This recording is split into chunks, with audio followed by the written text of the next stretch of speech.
ನಮಸ್ಕಾರ ಸ್ನೇಹಿತರೆ. ನಾನು ಈ ವಿಡಿಯೋ ಮಾಡ್ತಿರ್ತಕ್ಕಂಥ ಉದ್ದೇಶ, ಇದು ಬಿದಿರಿನ ಪದೆಯಲ್ಲಿ ಬಿದಿರು ಈಗ ಹೂ ಬಂದಿದೆ. ಈ ಹೂ ಬಂದಿರೋದಕ್ಕೆ ನಮ್ಮ ಹಕ್ಕಡಿ ಹೊಲದ ಪಕ್ಕದಲ್ಲಿ, ನಮ್ಮ ಹಕ್ಕಡಿ ಹೊಲದಲ್ಲಿ ನ್ಯಾಚುರಲ್ ಆಗಿ ಜೇನುಗಳು ಕಟ್ಟುವಂಥದ್ದಿತ್ತು. ಆದರೂ ಈಗ ಈ ಬಿದಿರಿನ ಹೂ ಬಂದಿರುವಂಥದ್ರಿಂದ ತಾವು ಗಮನಿಸ್ಬೋದು ಇಲ್ಲಿ ಯಾವ ರೀತಿಯ ಜೇನುಗಳು, ನೊಣಗಳು ಮಕರಂದವನ್ನು ಹೀರ್ತಕ್ಕಂಥ ಕೆಲಸ ಮಾಡ್ತಿದೆ. ಮತ್ತು ಆ ಜೇಂಕಾರ ಕೂಡ ನೀವು ಕೇಳಿಸ್ಕೋಬೋದು.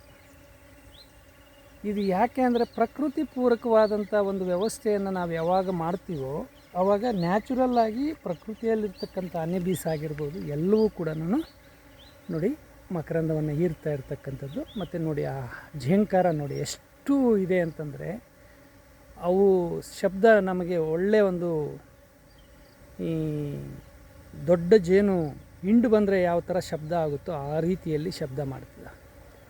ಇದು ಪ್ರಕೃತಿ ಪೂರಕವಾದಂಥ ಒಂದು ವಾತಾವರಣವನ್ನು ಸೃಷ್ಟಿಸುವಂಥ ಕೆಲಸವನ್ನು ನಾವೆಲ್ಲ ರೈತರು ಮಾಡಬೇಕು.